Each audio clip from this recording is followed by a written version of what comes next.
Hello, everybody. Welcome to the show. Around the Nation right here. Jeff Waldorf here with you on this Wednesday's Hump Day. Big news day today.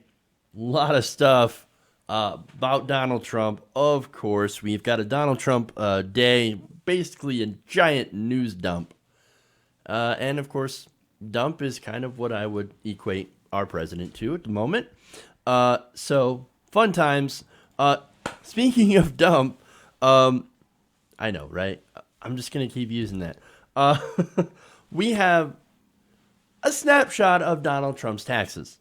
Not the whole thing, but we've got some. The New York Times specifically has released some, and they are so good.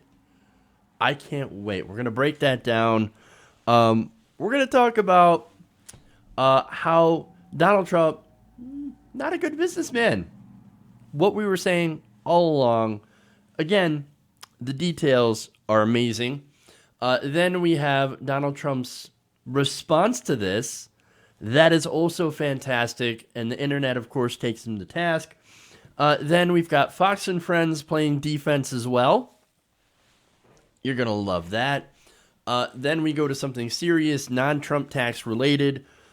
We have Donald Trump's latest effort to hide the full Mueller report. So we're talking about that. That's interesting. We also have the administration's attack on the poor, how they're going to do it, what they're going to do, how they're going to do it, and what that's going to do. So that is disastrous for the poor. Then finally, we have Trump voters, elderly Trump voters, admitting, oops, we got scammed. I'm going to love presenting that story to you guys. That's going to be a lot of fun. So, oh boy. Fun day. A lot of big stuff. So let's dive in. Let's get to it. Before we do, please like and share the stream, of course, if you haven't already. Sharing is caring. Helps out. You're not going to want to miss this. And you're not going to want to have anybody who was a Trump supporter miss this. So, a lot of fun. Let's dive into it. Okay.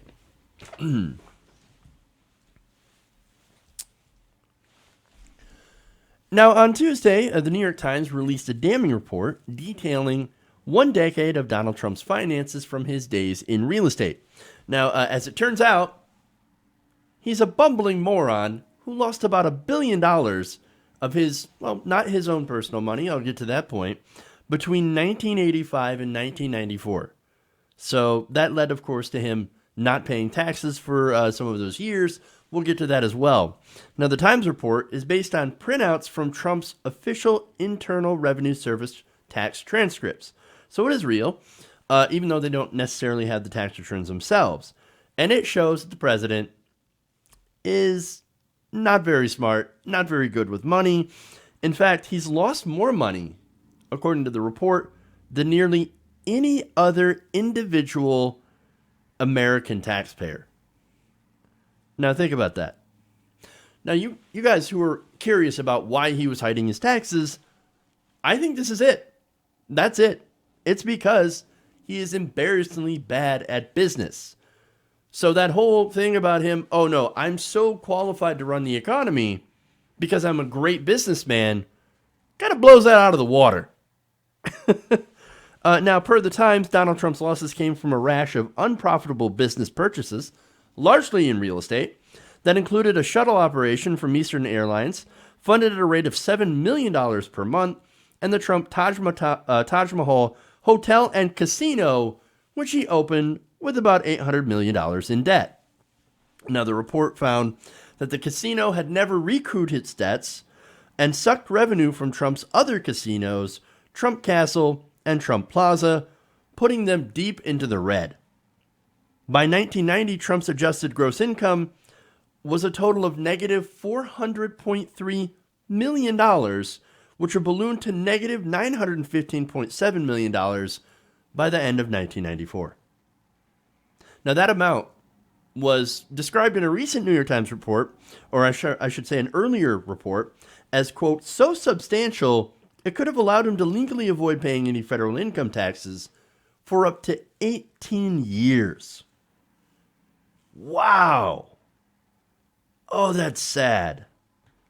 I mean, super sad. In fact, he didn't actually pay any income taxes for 8 of those 10 years, only paying income tax in 1987 to 1988. Now, remember, this is only 10 years.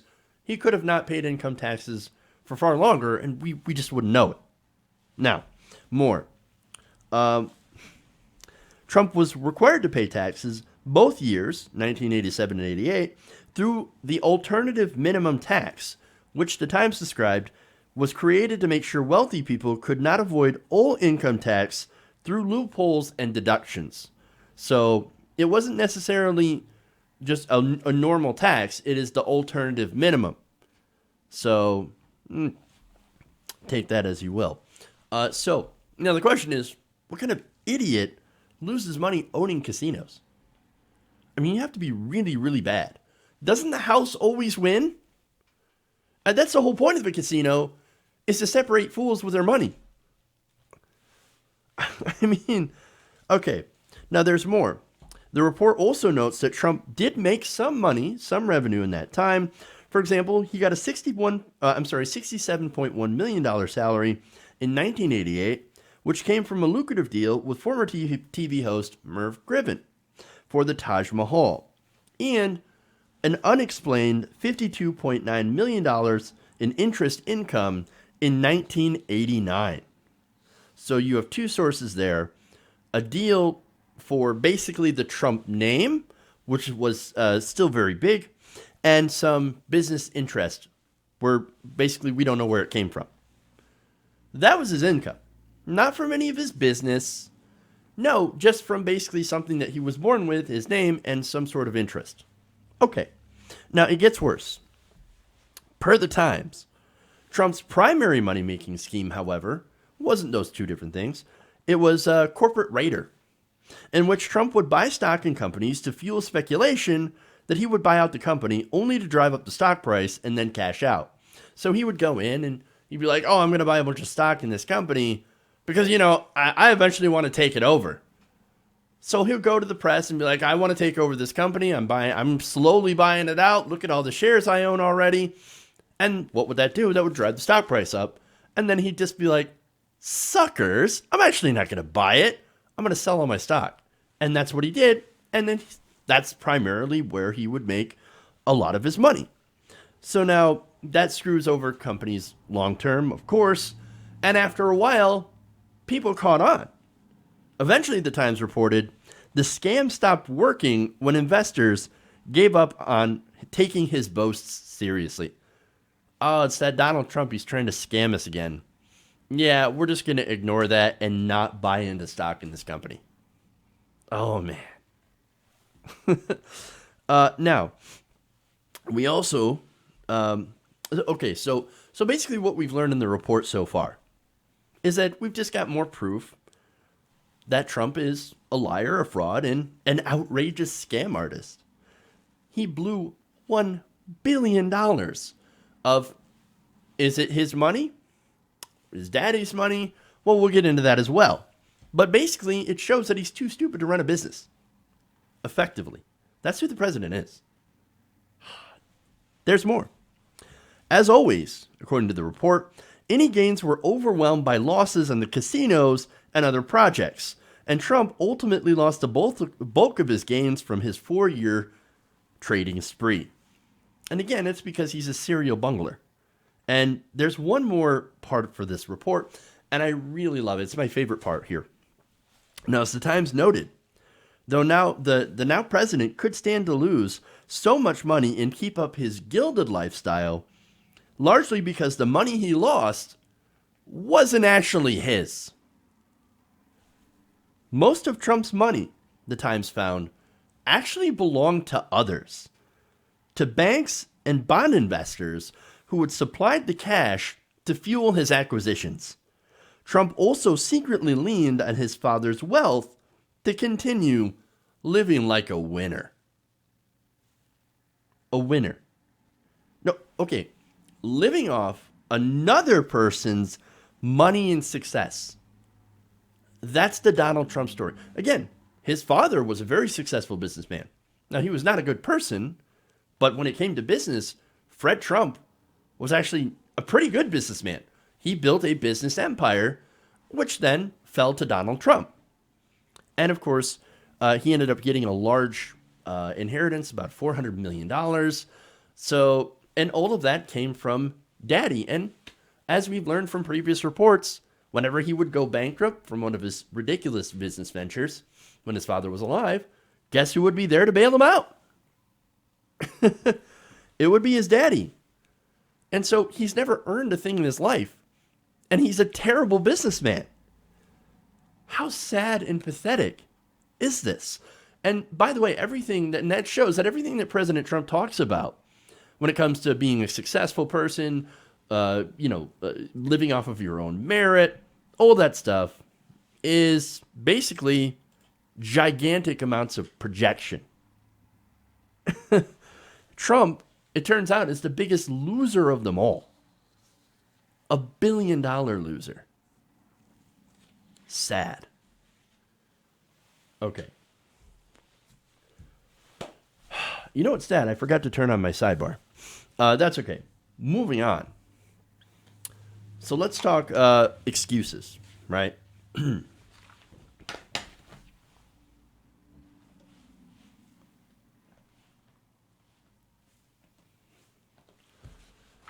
All right, here we go.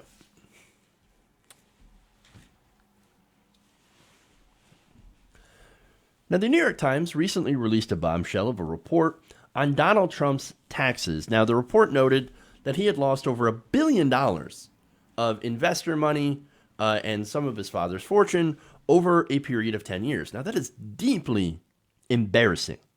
Now, he responded to this on Twitter by first calling it fake news and then justifying losses and claiming that if this had happened, then there was a point to it, and that point would be, first, it's for sport, and then to avoid paying taxes. So now let's, of course, get into this. First, his tweet. He said that real estate developers in the 1980s and 90s, more than 30 years ago, were entitled to massive write-offs and depreciation, which would, if one was actively building, show losses and tax losses in almost all cases. Much was non-monetary, sometimes considered tax shelters. You would get it by building or even buying. You always wanted to show losses for tax purposes. Almost all real estate developers did, and often renegotiate with banks. It was sport. Additionally, the very old information put out is a highly inaccurate fake news hit job. So now he goes and explains, well, of course you want to go into debt when you're, when it comes to tax purposes so that you don't pay any taxes. I mean, you're stupid if you pay taxes, right? And then here's how to game essentially the system so that you pay less taxes. Oh, and not only that, but it's a fake news hit job. Lovely. So now, okay, he's claiming that instead of being the worst businessman alive, that he instead hid his money, claimed a loss on income that he made to avoid paying taxes on that income. Now, that sounds a bit like tax fraud to me. Weird. Now, there was a section in the report also that pointed out that this was not common. So he said, oh, no, builders do it all the time. Trust me, I'm in the business. I know better. It turns out, no, this was not common. They explained that Trump appeared to have lost more money than nearly every other individual American taxpayer. And so Donald Trump claiming all of these gigantic losses, more than anybody else in that period of time. So how common is this? Really? No, it's not common at all. He's just that big of a loser. Now, people on Twitter, of course, were a little amazed that the president defended himself in this way. That does not surprise me because he's not a very smart person. He's not a very stable genius. I think he's one of the dumbest people alive. And so making the choice between looking stupid or looking like an absolute loser, he would rather incriminate himself. Nonetheless, let's share some tweets here. Fun tweets. Finna change my last name to Stark says, did it for sport. Isn't that tax fraud? Gaming the system, not paying your fair share in order to benefit personally?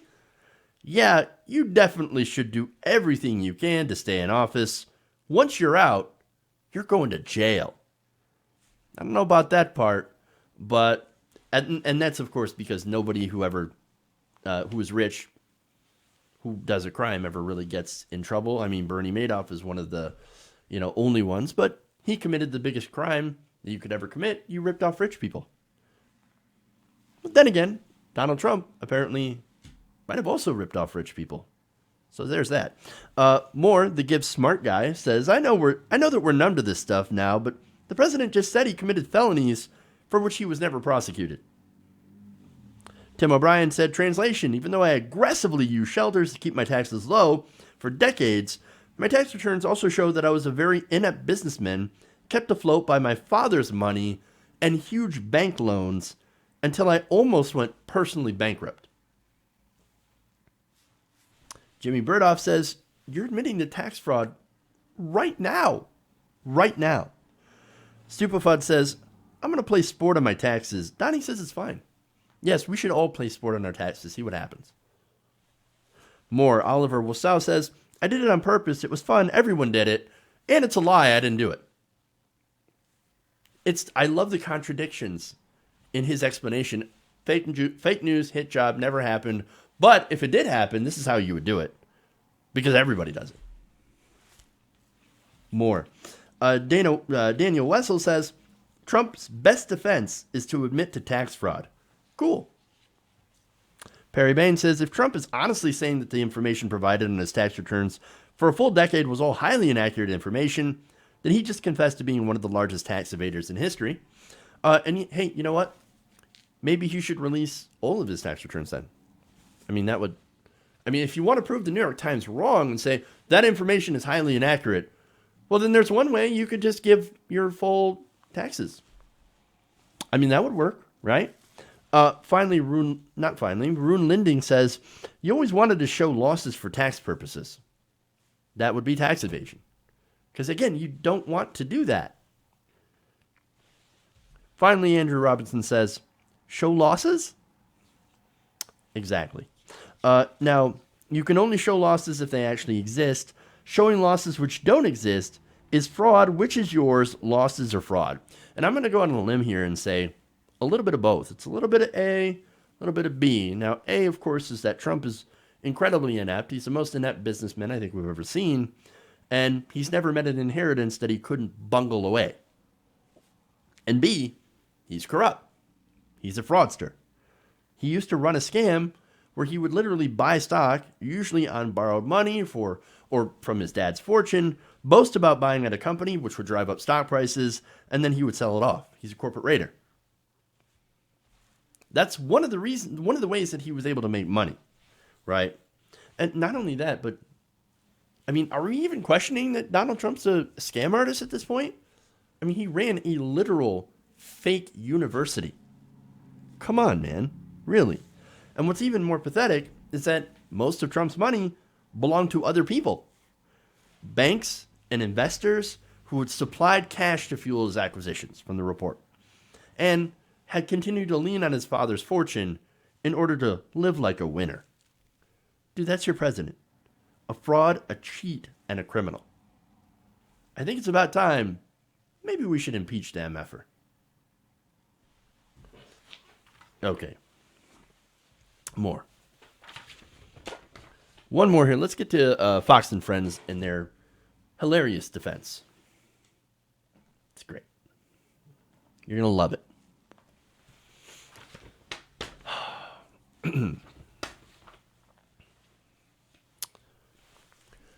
So President Trump's favorite morning show, Fox and Friends, decided to come to his defense over the New York Times report, citing over $1 billion in losses between the years of 1985 and 1994. And they decided to do it in a very strange way. Take a look. It says the New York Times got a hold of 10 years of the president's, some of his business's tax returns, and it shows that he lost a lot of money over the course of 10 years, if you consider $1 billion a lot of money. But I found the reading of this article fascinating. Awesome. Did you notice that? He lost a lot of money. If you can say that $1 billion is a lot of money. If you consider $1 billion lots of money. I'm just trying to emphasize that. Because you know what? It turns out that is a lot of money. Especially, look, to someone like me, that is a ton of money. And it's a ton of money to bungle away on nothing, especially when you lost it running a casino. I mean, how do you lose that much money running casinos? How? Now, I also remember Fox News, by the way, if you want to talk about a lot of money, right? Making a huge deal. And Brian Kilmeade, you heard him say it. If you think it's a lot of money. When he freaked out, the entire cast of Fox and Friends had freaked out about a company under the Obama administration that lost $500 million of taxpayer money. It was called Solyndra. How long did they talk about Solyndra? Months. Solyndra losing $500 million of taxpayer money. Horrible. That's so much money. And yet, their boy, Trump, loses $1 billion of not his own money, investor money, bank money, and his father's money. And they're like, if $1 billion, not the, if you think that's a lot of money. I mean, seriously. One instance, here we have Solyndra, which was attempting to run a cutting-edge green energy initiative, which at that time was incredibly risky. And then you have Donald Trump, who ran casinos and real estate and lost terribly. Terribly. What a horrible businessman. But of course, Kilmeade, he's going to make the opposite point. Oh, no.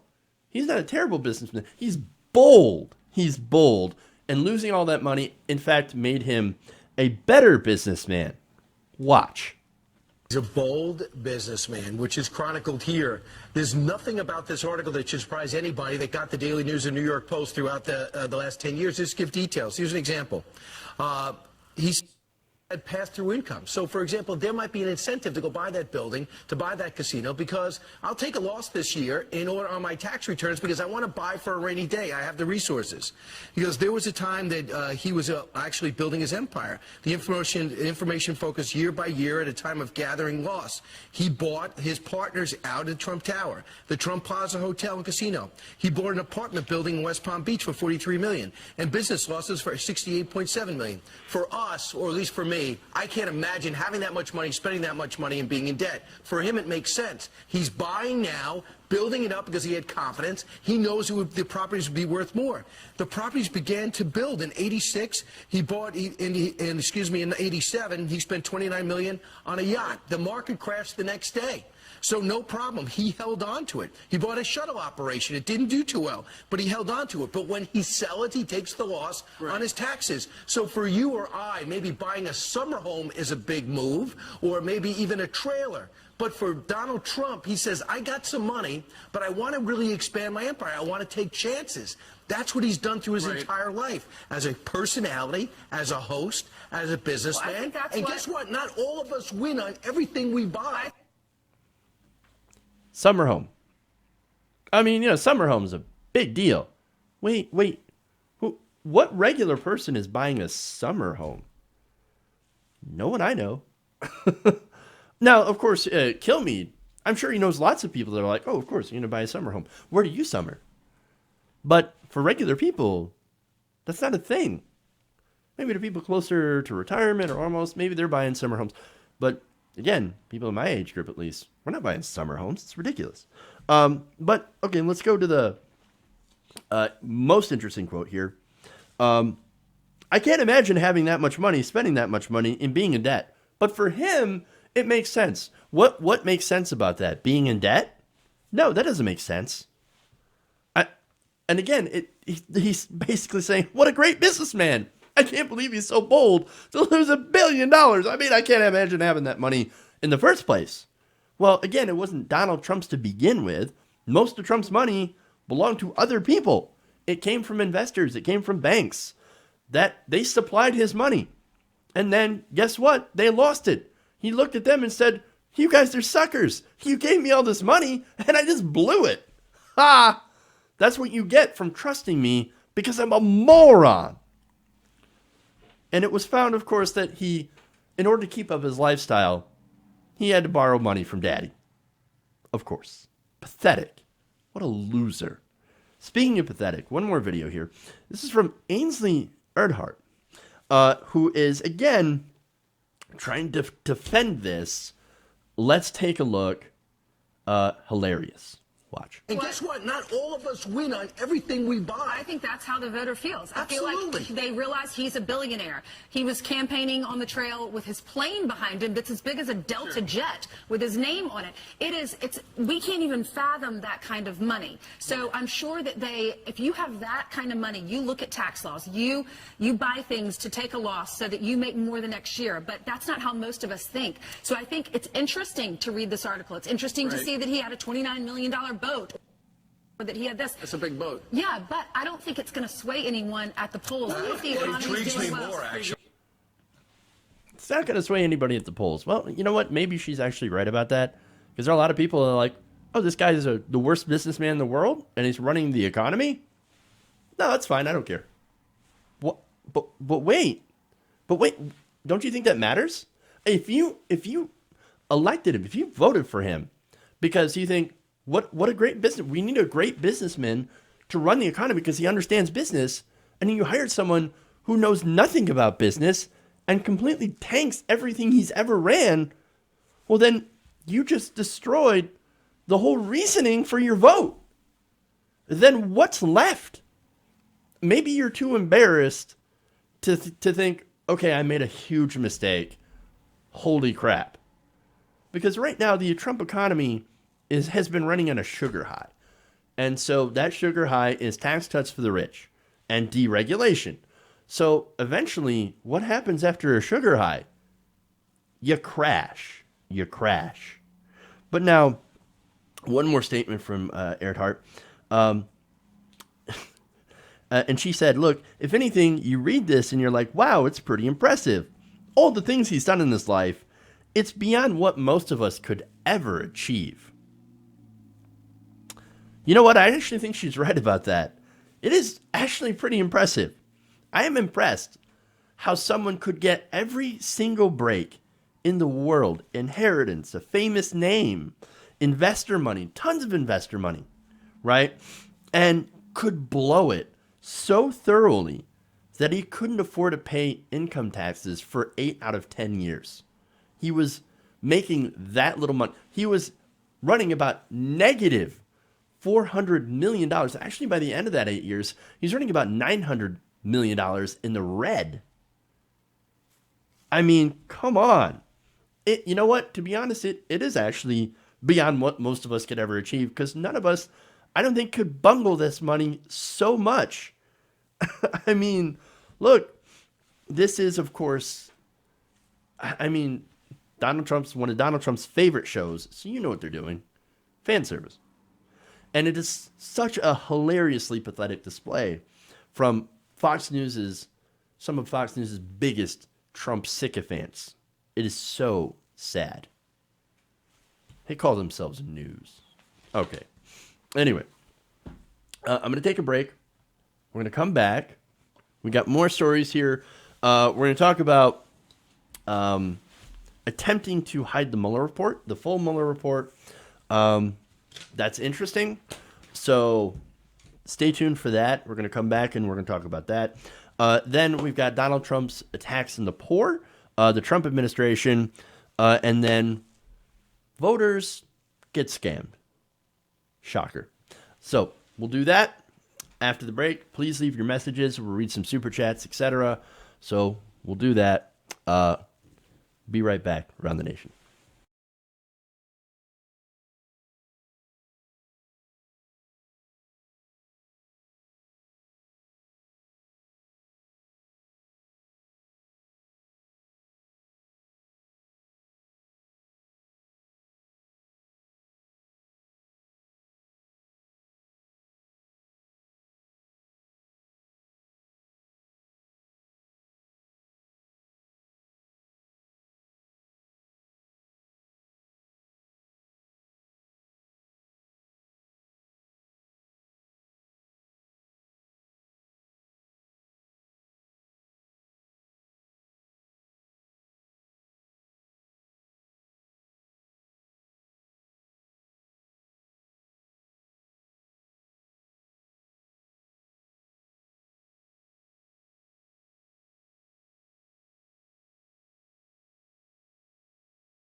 Welcome back to the show. Around the Nation right here. Jeff Waldorf here with you. So let me do some patron shout-outs before we get back into it, and some comments as well. But first, patrons, I want to thank John Murphy, Alan Johnson, David Brezhner, and Crystal Rose. Thank you for being patrons, supporting the show, independent progressive media. You can sign up, become a patron, support the show, patreon.com/TYTNation. Okay, so now let's get to the super chat, where Alex Robbie says, if he owned the Titanic, Trump, he'd say hitting the iceberg was good marketing because everyone is talking about it. That's great. Then a couple of member comments here. Sarge Tech says, buys apartment buildings and will not rent to black people. What a great guy. That's, of course, specifically referring to Fred Trump. The Siroth says, small factoid, on this day in 1974, Nixon invoked executive privilege over Watergate requests. Today, Barr did the same thing, and we're going to be talking about that as soon as we get back into the stories. And then finally, a non-member comment, listing characters, says, if you can consider $1 billion a lot of money, to quote Kilmeade, to we can't even fathom how much money he has, with Earhart. Fox logic, folks. That is such a good point. I really wish I had pointed that out. So thank you, listing characters. Thank you to everybody who made those awesome comments. You guys are great. Let's get back into the stories. You're going to love this. All right. I think I got the right sidebar. All right. Let's do it. So President Trump has taken a drastic step in order to hide the full Mueller report. Now, as of Wednesday, President Trump has decided to exert executive privilege, or to assert executive privilege. Now, this is according to another New York Times report.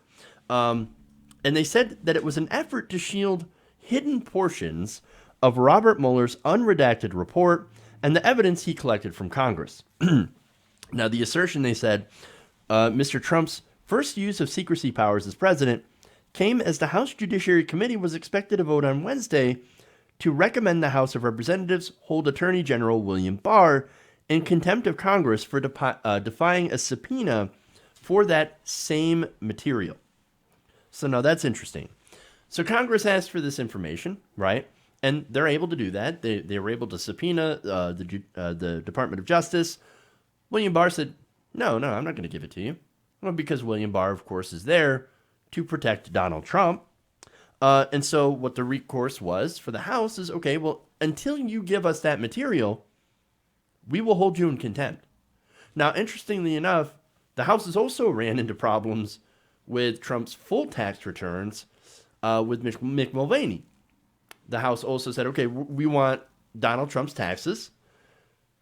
Mulvaney said, absolutely not. I'm not going to give them over. And so he faces the possibility of also being held in contempt. So now, the whole point of course, this is to have checks and balances in the government, right? Being able to hold the Attorney General in contempt for not producing what they consider to be relevant data, right? Now, Trump, of course, doesn't care, and he says, well, I'm just going to try to hide the report, as much of the report, or delay as much as I can, by using my executive privilege, which, of course, there is a reason for executive privilege, and I'll get into that in a minute. Now, what's funny is that he's doing that for a report that he originally said completely exonerated him from anything. That includes obstruction of justice, as well as criminal conspiracy. Now, look, I've never believed in the criminal conspiracy known as Russiagate, but I do note that there was obstruction of justice. You don't have to be a lawyer to look at that, to see that. Now, a Justice Department official, Stephen Boyd, wrote this to Congress, and it said, this is to advise you that the president has asserted executive privilege over the entirety of the subpoenaed materials. Now, those materials, as I said before, reference the Mueller report, but also that underlying evidence that House Democrats were seeking to basically make an obstruction case and to see whether or not they should be able to impeach. Now, what's curious about this, right, is that it looks like they're trying to hide evidence of obstruction of justice. And again, he's not only trying to hide the report, the unredacted report, but also the evidence that would back up the findings of that report. This to me seems like a cover-up. I mean, am I wrong? Is this not a cover-up? If so, then what is a cover-up, right? Words have lost meaning if this isn't. But anyway, now, this whole thing started, I believe, yesterday, last night, when the administration had threatened to use their executive privilege to prevent Barr from bringing those materials to Congress. Representative Jerry Nadler of New York, the committee chairman for the House Judiciary Committee, to which Barr was actually supposed to or going to present these materials to, said this, quote, "In the coming days, I expect the Congress will have no choice but to confront the behavior of this lawless administration. The committee would also take a hard look at the officials who are enabling this cover-up." Now, the thing is, executive privilege is a delaying tactic, right? Now, it generally refers to advice to the president by his lawyers.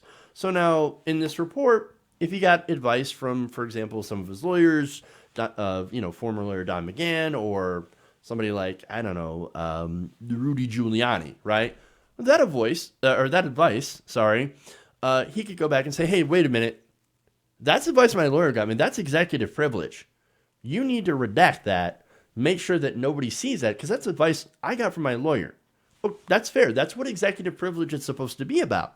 That's fine. That's fine. But see, what makes me think it's probably more than that. It's, I really desperately do not want Congress to see this report. I just don't. And so it is a delay tactic. And unfortunately, it's part of the White House strategy of basically, I don't know what they're trying to do. Run out the clock. I don't get what this achieves in the long term. But I do have a couple of ideas. I mean, for one, you delay, right? While you're delaying, you lay the groundwork for having this dismissed as nothing more than Democrats playing politics. And of course, that leads to statements like Sarah Huckabee Sanders, who came out earlier today, and she said, "The American people see through Chairman Nadler's desperate ploy to distract from the president's historically successful agenda," really, "and booming economy," which was left over from the Obama administration, and also, as I've talked about before, you have slow wage growth, that's barely keeping up with inflation. You have a lot of factories that have actually closed down, despite having their massive tax cuts. You have massive deficits and national debt that continues to increase. So I wouldn't say booming economy. I'm saying sugar high economy, which will eventually, I think, crash. But anyway, she continues with her statement.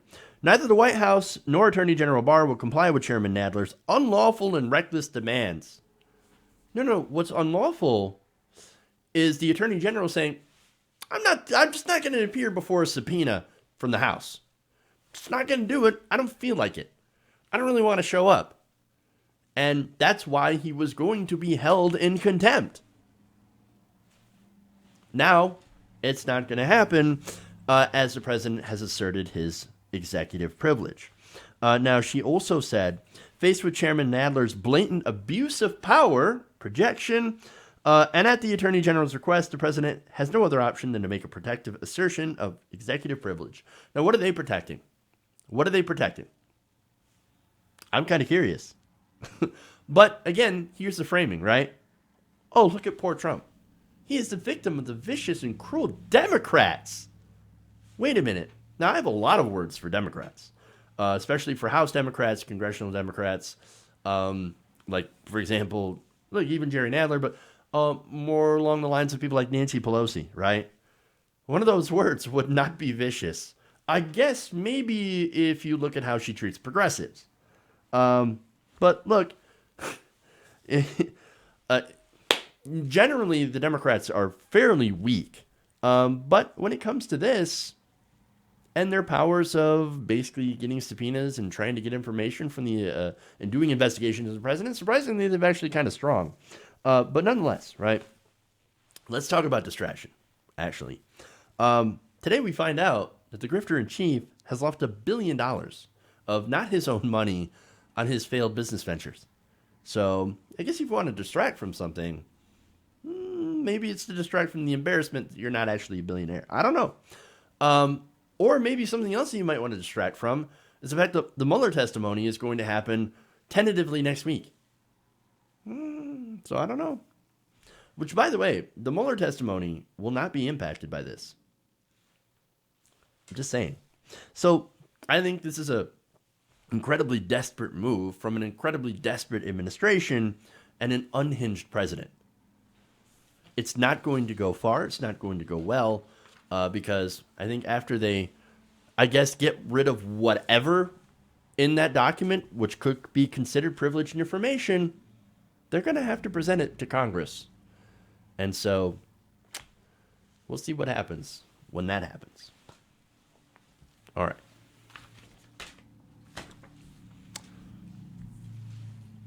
Let's go to some policy.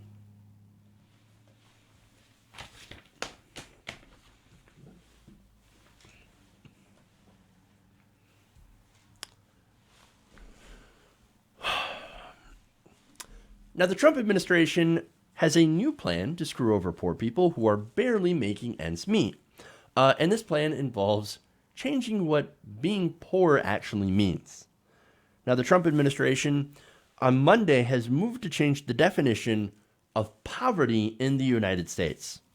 Now, the proposal, Common Dreams explains, which combines the president's attempts to portray the U.S. economy as strong with repeated attacks on working poor and their access to government services, would allow for millions of people to be cut off from aid they currently rely on.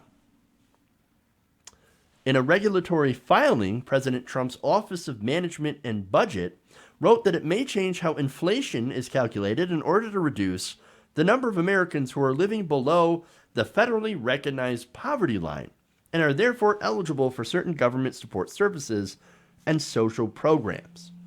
Okay, so understand that instead of attacking some of the root causes of poverty, for example, low wages, right?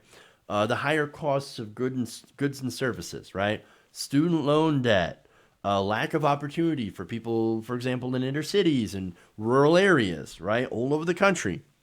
And we're not going to do any of that. No, we're just going to mess with the numbers to make it appear that less people are poor. So then we can kick them off food stamps and Medicaid, etc. Oh, well, that's a great plan, right? Now, that, of course, fulfills two different goals for conservatives. One, of course, it makes the administration and the economy look really good. And two, we're going to kick poor people off social services so that we can go and we can redistribute that money to the rich. Now, Melissa Botich, who oversees income security programs at the National Women's Law Center, wrote about this on Twitter. I want to share her tweets here. She said that the change seems technical, like a little wonkish, like, oh, you're just going to, you're going to look at the interest or the inflation and you're going to make some adjustments on this.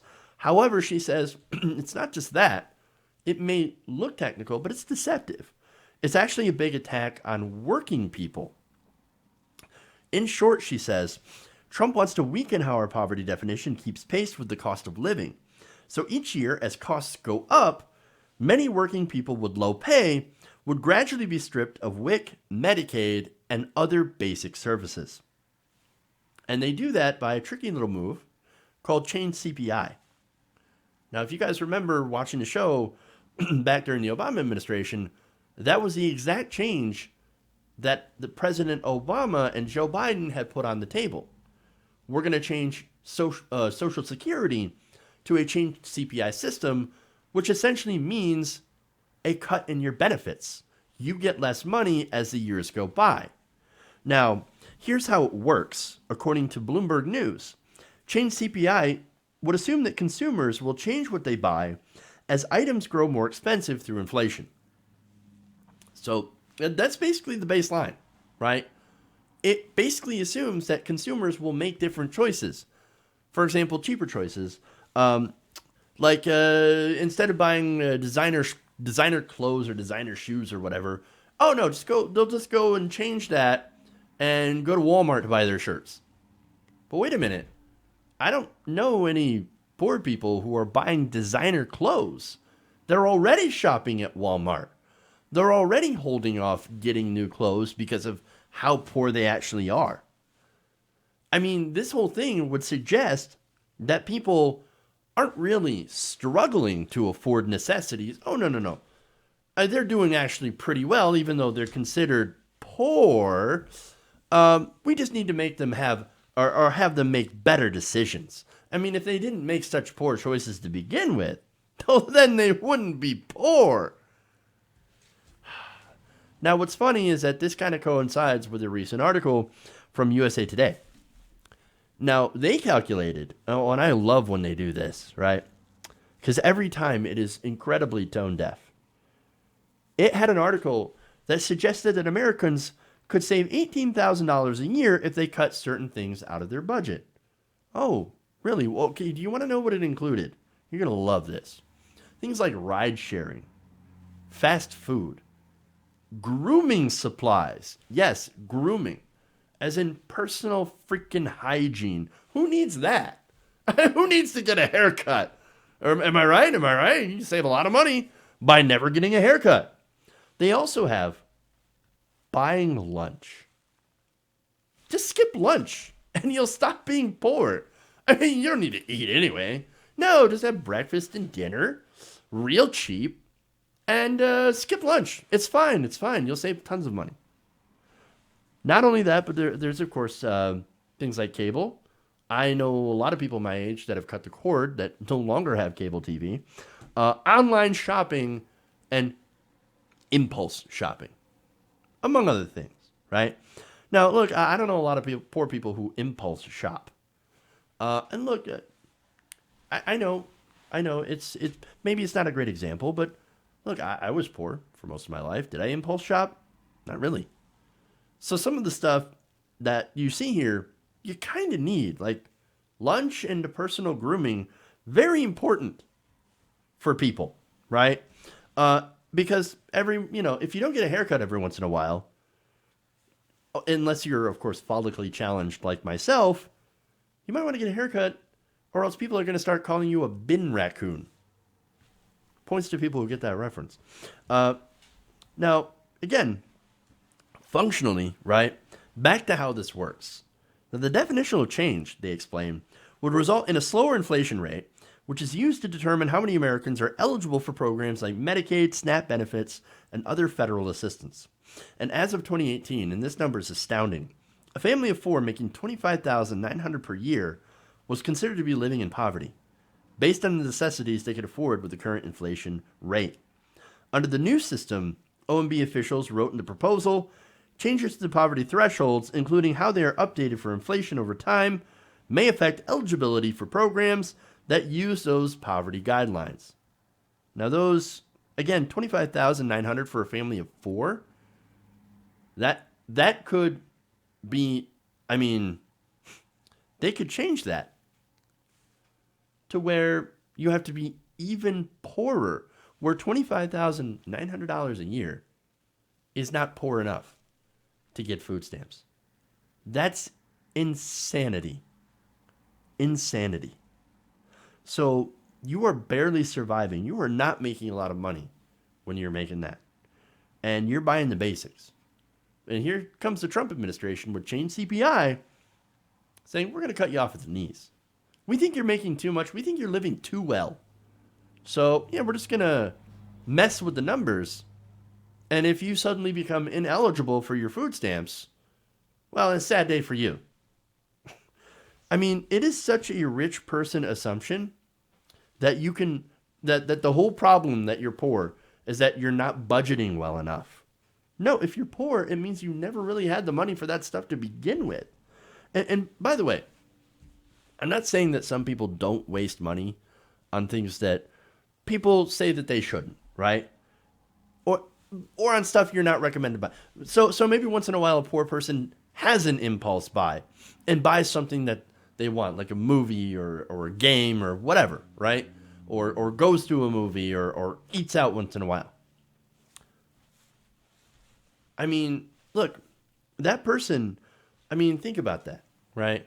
Being in that position and actually getting the, having the extra money or taking the extra money to actually treat yourself once in a while to going out to eat. I mean, when you're used to eating ramen or macaroni and cheese and peanut butter sandwiches, maybe if you're so lucky, you have a peanut butter sandwich or whatever, and you get to go out every once in a while. Or you save some of that money like, okay, I'm going to go out, I'm going to treat myself for once. Imagine being in that mindset. Imagine being in that, right? And actually being, and I've been there before. It's just so nice to go and do something for yourself, to forget how miserable the rest of your life is. And that's kind of what happens. I think that's kind of what these people go through. It's like, whatever, I'm already super broke, I can hardly afford anything. Whatever, I'm just going to do something that makes me happy for just a couple of minutes. Or maybe an hour or whatever. And they don't understand, people don't understand that, right? I mean, it's just getting them anything to make them happy in what is otherwise a very miserable situation. Now, back to Botich here, right? Now, she also wrote the proposal, and this is in a series of tweets, demonstrates how out of touch Trump is with the lives of working class people. And I would suggest that it's way more than just Trump that is out of touch with the American people, with people working and still not being able to get ahead. She noted that even the current poverty line does little to reflect the amount of money an American family actually needs to live comfortably in America. In fact, the new standards, she writes, will make the government's understanding of poverty and inequality even less accurate. She said that Americans on average report that it would take more than $55,000 in annual income to be considered out of poverty. Now, the current poverty line is as I mentioned before, it was somewhere around $25,000. It would take double than what is currently considered the poverty line to actually not be poor. More than twice our current threshold. She also adds that this is a cynical attempt to squeeze working class people. Their incomes will still be too low to make ends meet, but Trump's decree would make it harder for them to qualify for help. And she is, of course, not the only critic here. David Roberts chimed in here, and he said Trump is going to change how poverty is measured with the intent of rendering a bunch of people ineligible for social assistance. His base will support this arbitrary cruelty because even though it hurts them, it also hurts brown people. So there is that racial component in there, which seems to always be a part of Republican legislation. It always tends to harm not only some of the poorest white Americans, but of course, a majority of, or I won't say a majority, but a lot of black and brown people. Democratic Coalition also tweeted, "This appears to be the latest cruel and incompetent effort by the Trump administration to make it harder to access welfare programs." And Paul Krugman is an economist. I don't always agree with him, but he had a good tweet here. He said, "For the moment, Republicans have mostly stopped pretending to care about the deficits, but they're still eager to cut aid to the poor." Well, that's because the Republican Party despises poor people. They hate their own voters. They really do. Because they are the party, not just of the rich. And you can argue very successfully that both parties have been captured by wealthy interests. Absolutely. However, what makes the Republicans different than Democrats, and it is a big difference, is cruelty. Democrats are the party of the rich, but they'll throw you a bone. Republicans revel in their cruelty towards the poor. And that is unfortunately the big difference. Okay. I don't have time for the angry Trump voters story. That sucks because that's a great story. So we'll either have to wait for that tomorrow, or it'll be a separate video that I will upload later on. So we'll do that. Thank you guys for tuning in. Thank you guys for watching, liking, and sharing. Don't forget to like and share the stream. And also subscribe to see our videos, our video clips that we put out every day. And just in case you missed the live show. Speaking of the live show, I'll also have that posted up on our Patreon page, patreon.com/TYTNation. So sign up for that. Thank you guys. Love you. And remember, change begins with you. Good night, Nation. We'll see you guys tomorrow.